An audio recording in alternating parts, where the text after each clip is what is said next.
नमस्कार मित्रांनो, आत्तापर्यंत आपण बेसिक कर्व ऑब्जेक्ट ड्रॉ केला, बेसिक जॉमेट्रिकल शेप्स ड्रॉ केले, त्याच्यानंतर बेसिक ट्रान्सफॉर्मेशन्स शिकलो आणि बेसिक शेपिंग ज्याला आपण नोड एडिटिंग म्हणतो ते शिकलो. काही छोट्या मोठ्या कमांड्स ज्या ड्रॉइंग करताना लागतात त्या बघितल्या. पण त्यामध्ये आपण आत्तापर्यंत परफेक्शनच्या दृष्टीने कधी ड्रॉइंगकडे बघितलं नाही किंवा ट्रान्सफॉर्मेशन जे केलं ते सुद्धा आपण परफेक्शन त्यामध्ये बघितलं नव्हतं. आपण आता थोडं हळूहळू परफेक्शनकडे गेलं पाहिजे. आणि सुरुवातीला आपण जे कंपोजिशन करतो, लेआउट करतो, त्यामध्ये भले तुम्ही बेसिक ड्रॉइंग करा, बेसिक जॉमेट्रिकल शेप्स ड्रॉ करा, ट्रान्सफॉर्मेशन्स करा किंवा नोड एडिटिंग करा, ते करत असतानाच त्याचवेळी त्यामध्ये थोडंसं परफेक्शन असेल तर ते अधिक बरं. तर हे परफेक्शन आणण्यासाठी ड्रॉइंगमध्ये ट्रान्सफॉर्मेशन्समध्ये आपल्याला कंट्रोल आणि शिफ्ट कीचा वापर करायचा आहे. त्यामध्ये सुरुवातीला मी हॉरिझॉन्टल स्ट्रेट लाईन ड्रॉ करतो. तुम्हाला काय करायचं आहे, हॉरिझॉन्टल स्ट्रेट लाईन आडवी सरळ रेषा ड्रॉ करण्यासाठी क्लिक करा. पण तुम्ही आता उजवीकडे जाताना तुम्ही कंट्रोल की दाबून धरा, कंट्रोल की दाबून धरा आणि जेवढी रेषा तुम्हाला पाहिजे, कर्सर वर खाली गेला तरी काही बिघडत नाही, ती रेषा स्ट्रेट असते. आणि मी क्लिक करतो. क्लिक केल्यानंतर कंट्रोल की सोडायची आहे, हे महत्त्वाचं. क्लिक करा, कंट्रोल की दाबून धरा, ड्रॉ करा, पुन्हा क्लिक करा, कंट्रोल की सोडा, हॉरिझॉन्टल स्ट्रेट लाईन ड्रॉ झाली. तसंच तुम्ही व्हर्टिकल स्ट्रेट लाईन ड्रॉ करण्यासाठी क्लिक करा, कंट्रोल की दाबून धरा, माऊस वर किंवा खाली घ्या आणि क्लिक करा आणि शेवटी कंट्रोल की सोडा, हे महत्त्वाचं आहे. क्लिक, होल्ड डाऊन कंट्रोल की, क्लिक आणि शेवटी तुम्ही कंट्रोल की सोडायची. आता बघा, मी तिरकी रेषा पण ड्रॉ करू शकतो यामध्ये. जेव्हा मी एखादी horizontal straight line control key दाबून धरून ओढतो, इकडं कर्सर बाजूला नेतो, मी आता वर गेलो तर ती 15 डिग्रीमध्ये जंप होते. 15 एकदा जंप झाली 15 डिग्री, दोनदा 30, 45, 45. मी इथं क्लिक केलो तर ती 45 डिग्रीमध्ये ड्रॉ झाली. मी पुन्हा याला समांतर रेषा ड्रॉ करू शकतो. पॅरलल लाईन क्लिक करतो, कंट्रोल की दाबून धरतो आणि पुन्हा पुढे जाऊन तिरकं जाऊन क्लिक करतो आणि कंट्रोल की सोडतो.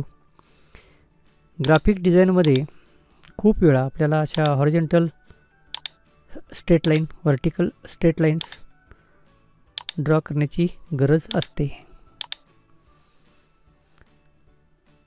त्यानंतर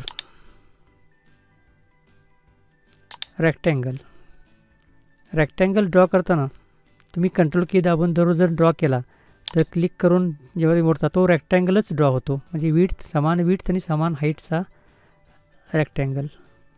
अगोदर मी माऊसचं बटन सोडतो आणि नंतर कंट्रोल की सोडतो, हे महत्त्वाचं. आता दुसरा रेक्टँगल ड्रॉ करताना मी अगोदर क्लिक करून ड्रॉ केलं, पण आता नंतर कंट्रोल की दाबतो तरी चालतं. तुम्ही ड्रॉ करायला सुरुवात केल्यानंतर पुन्हा तुम्ही कंट्रोल की दाबून कर्सर तिरका घ्या आणि नंतर अगोदर माऊसचं बटन सोडा आणि नंतर कंट्रोल की सोडा. म्हणजे हा झाला रेक्टँगल, समान विड्थ आणि समान हाईटचा रेक्टँगल. आता मी इलिप्स ड्रॉ करतो. इलिप्सचंही तसंच आहे. नेहमीप्रमाणे तुम्ही इलिप्स ड्रॉ करा, पण ड्रॉ करत असताना माऊसचं बटन सोडायच्या अगोदर तुम्हाला कंट्रोल की दाबून धरायचे आणि नंतर जेवढा तुम्हाला तो इलिप्स पाहिजे तेवढा ड्रॉ झाल्यानंतर तुम्ही माऊसचं बटन सोडा आणि नंतर कंट्रोल की सोडा. तुम्ही कंट्रोल की दाबून धरून छोटे मोठे एकाच वेळी असे इलिप्स ड्रॉ करू शकता. डिझाईनमध्ये याची गरज असते. कंपोजिशनच्या वेळी, डिझाईनच्या वेळी आपल्याला ड्रॉईंग करताना पटापट समान विड्थ आणि समान हाईट असलेली सर्कल्स ड्रॉ करावी लागतात. आता तिसरा ऑब्जेक्ट ड्रॉ करूया, पॉलिगॉन. क्लिक करून ड्रॅग करताना तुम्हाला कंट्रोल की दाबून धरायचे आणि माऊसचं बटन सोडल्यानंतर तुम्हाला कंट्रोल की सोडायचे. या ठिकाणी विड्थ आणि हाईट इक्वल नसते. पॉलिगॉनच्या बाबतीत ती प्रत्येक वेळी विड्थ आणि हाईट इक्वल असेलच असं नसतं. ते बाजूच्या संख्येवर डिपेंड असतं. त्यामुळे या ठिकाणी मूळ पॉईंट असा आहे की जेव्हा तुम्ही पॉलिगॉन ड्रॉ करता आणि कंट्रोल की दाबून धरलेली असते तेव्हा त्या पॉलिगॉनची प्रत्येक बाजू समान लांबीची असते. हा यातला मुख्य पॉईंट आहे. तर हा झाला पॉलिगॉन. ड्रॉईंगमध्ये संपलं, एवढंच आहे. आपण कंट्रोल कीचा वापर करून त्यामध्ये थोडंफार परफेक्शन आणण्याचा प्रयत्न केला. आता ट्रान्सफॉर्मेशन्स म्हणजे आपण जे ट्रान्सफॉर्मेशनच्या 5 कमांड शिकलो. एक ऑब्जेक्ट जेव्हा आपण ड्रॉ करतो, आता आपण त्यामध्ये थोडा कलर भरूया. ट्रान्सफॉर्मेशन्समध्ये पहिली कमांड आपण पोझिशन बघितली होती. पोझिशन बदलताना आपण आपल्याला हवी तशी पोझिशन आत्तापर्यंत चेंज केली. पण आता जर हा ऑब्जेक्ट तुम्हाला एका सरळ रेषेत, आडव्या सरळ रेषेत किंवा उभ्या सरळ रेषेत मूव्ह करत असेल, त्याची पोझिशन बदलायची असेल तर कंट्रोल कीचा वापर होतो. ऑब्जेक्ट मूव्ह करताना कंट्रोल की दाबून धरा, म्हणजे तो एकतर हॉरिझॉन्टल मूव्ह होईल किंवा व्हर्टिकल मूव्ह होईल. तुम्ही हा कर्सर तिरका जरी नेण्याचा प्रयत्न केला तर तो ऑब्जेक्ट आडवा किंवा उभाच जाऊ शकतो. डिझाईनमध्ये मला एका रेषेत हा ऑब्जेक्ट हलवून या बाजूला ठेवायचा आहे तर कंट्रोल दाबून जरा पटकन इकडे आणा ठेवा. इथे असेल ऑब्जेक्ट ओरिजिनल, तुम्हाला पटकन खाली आणायचं आहे, खालच्या बाजूला पाहिजे डिझाईन. त्या डिझाईनमध्ये मला हा ऑब्जेक्ट बरोबर याच्या खाली पाहिजे, तर तुम्हाला एका रेषेत व्हर्टिकल मूव्ह करण्यासाठी, उभ्या सरळ रेषेत त्याची पोझिशन बदलण्यासाठी कंट्रोल की दाबून धरा आणि तो खाली घ्या. एका रेषेत उभा खाली येईल, म्हणजे त्याची एक्स पोझिशन बदलणार नाही टेक्निकली भाषेत सांगायचं झाल्यास.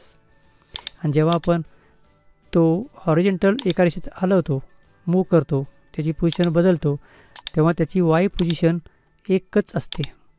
तुम्ही वर बघू शकता प्रॉपर्टी बारमध्ये, मी ज्यावेळी हॉरिझॉन्टल मूव्ह करतो त्यावेळी वाय पोझिशन सेम असते आणि जेव्हा मी व्हर्टिकल ऑब्जेक्ट मूव्ह करतो, त्याची पोझिशन बदलतो, तेव्हा त्याची एक्स पोझिशन फिक्स असते, ती बदलत नाही. तर हे झालं पोझिशन. 2 number rotation. रोटेशन करताना ट्रान्सफॉर्मेशन्समध्ये 2 नंबर रोटेशन. रोटेशन करताना कंट्रोल कीचा वापर कसा होतो बघा. रोटेशन करण्यासाठी मी 2दा क्लिक करतो. नेहमीप्रमाणे तुम्ही रोटेशनला सुरुवात करा आणि माऊसचं बटन सोडायच्या अगोदर कंट्रोल की दाबून धरा, म्हणजे तुम्हाला तो ऑब्जेक्ट असा जंप होत पुढे गेलेला दिसेल. म्हणजे तो 15 डिग्री असते डिफॉल्ट. ते आपल्याला बदलताही येतं नंतर, तो अभ्यास आपण नंतर करू. पण जे डिफॉल्ट सेटिंग अगोदर करून ठेवलं आहे ते 15 डिग्री 15 डिग्रीच असतं. तर 15, 30, 45 अशा 15 डिग्रीच्या फरकात तो रोटेट होतो. डिझाईन करतानासुद्धा आपल्याला तिथल्या तिथं तो ऑब्जेक्ट काही अंशामध्ये रोटेट करायचा आहे, तर तुम्ही कंट्रोल कीचा वापर करून तो ऑब्जेक्ट रोटेट करू शकता. रोटेशन. आपण हा ऑब्जेक्ट डिलीट करूया. ट्रान्सफॉर्मेशनमध्ये आता तिसरा प्रकार बघूया, मिरर. मिररमध्ये आपण एखादा ऑड ऑब्जेक्ट घेऊ, म्हणजे तो मिरर झाला आहे हे लक्षात येईल. तर हा ऑब्जेक्ट झाला, मी त्याच्यामध्ये एक कलर भरतो. आपण सुरुवातीला जे ट्रान्सफॉर्मेशनमध्ये याचा मिरर ऑब्जेक्ट करायला शिकलो त्यामध्ये आपण हॉरिझॉन्टल मिरर आणि व्हर्टिकल मिरर, आपण डायरेक्ट लेफ्ट सेंटरचा हँडल उजवीकडे ऑब्जेक्टच्या बाहेर नेऊन त्याचा मिरर ऑब्जेक्ट केला. पण बघा मिरर ऑब्जेक्ट तो 100% परफेक्ट नाही दिसत आपल्याला, आपण अंदाजानं तो मिरर केला. पण आता कंट्रोल की दाबून धरा. कंट्रोल की दाबून धरल्यानंतर त्या ऑब्जेक्टचा 100% परफेक्ट मिरर ऑब्जेक्ट तयार होतो. कर्सर जरी माझा हालत असला तर ऑब्जेक्ट फिक्स आहे. मी माऊसचं बटन सोडतो आणि नंतर कंट्रोल की सोडतो. कधी पण लक्षात ठेवा, जेव्हा तुम्ही थोडं परफेक्शन आणण्याचा प्रयत्न करता कंट्रोल कीच्या साह्यानं, त्यामध्ये आता हा हॉरिझॉन्टल मिरर करताना कंट्रोल की दाबून धरायची आणि पहिल्यांदा माऊसचं बटन सोडा, नंतर कंट्रोल की सोडा. तुम्ही पटापट व्हर्टिकल मिरर ऑब्जेक्ट करू शकता, हॉरिझॉन्टल मिरर ऑब्जेक्ट करू शकता. तर ह्या गोष्टी खूप महत्त्वाच्या आहेत. थोडं परफेक्शन आणण्यासाठी आपण कंट्रोल कीचा वापर केला. मिरर नंतर आता मी ऑब्जेक्ट डिलीट करतो. साईज, मी एक ऑब्जेक्ट ड्रॉ केला इथे, मला याचा साईज बदलायचा आहे. ऑब्जेक्टचा साईज 100च्या पटीत मोठा करण्यासाठी कंट्रोल कीचा वापर होतो. कंट्रोल की दाबून धरून तुम्ही जर विड्थ वाढवली तर ती 100च्या पटीत वाढलेली दिसेल आणि हाईट वाढवली तर तीसुद्धा तुम्हाला 100च्या पटीत वाढलेली दिसेल. ऑब्जेक्ट प्रमाणात मोठा करत असेल तर विड्थ आणि हाईट दोन्हींचं प्रमाण डबल होते. म्हणजे ऑब्जेक्ट प्रमाणात डबल साईज किंवा तिप्पट साईजचा करत असेल तर तुम्ही कंट्रोल की दाबून धरा आणि कॉर्नरचे हँडल्स ओढा. पण लक्षात असू द्या, अगोदर माऊसचं बटन सोडा आणि नंतर कंट्रोल की सोडा. मी हा ऑब्जेक्ट डिलीट करतो. आता शेवटची कमांड आहे स्क्यू. ट्रान्सफॉर्मेशन्समधली शेवटची कमांड आपण स्क्यू बघितली. हा एक ऑब्जेक्ट आहे, त्याच्यामध्ये आपण आणखीन एखादा कलर भरू. स्क्यूसाठी मी दोनदा क्लिक करतो ऑब्जेक्टवर आणि टॉप सेंटर बॉटम सेंटर.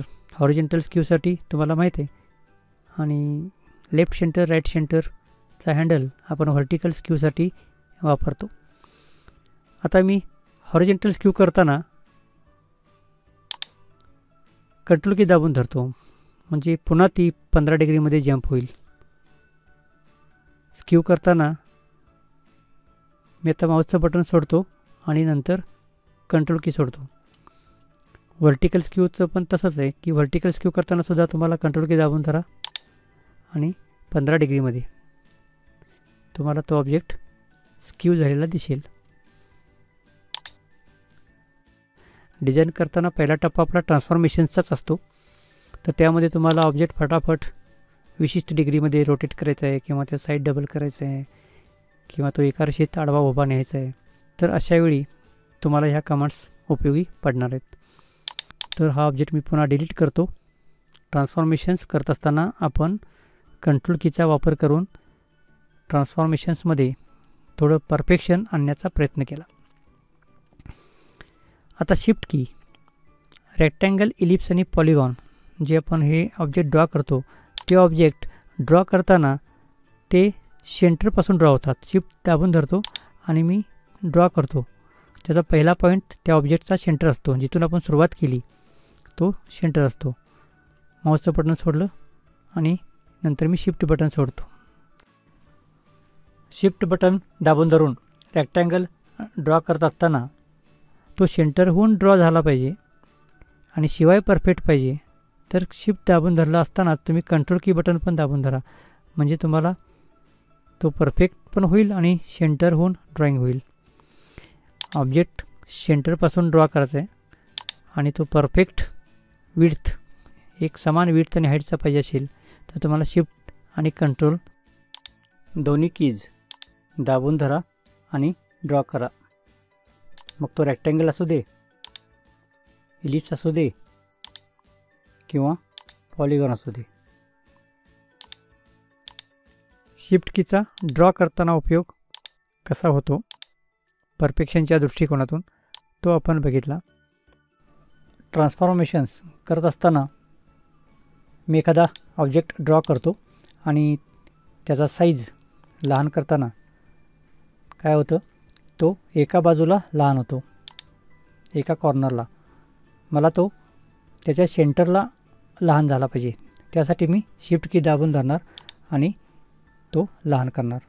किंवा मला विड्थ दोन्ही बाजूनी लहान पाहिजे तर मी शिफ्ट की दाबून धरून त्याची विड्थ सेंटरकडे लहान करू शकतो.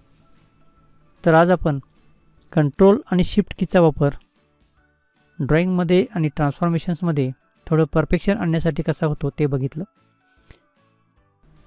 आज मी इथंच थांबतो. पुढच्या लेसनला पुन्हा भेटू तुमच्या वेळेत, तुमच्या सवडीनुसार. धन्यवाद.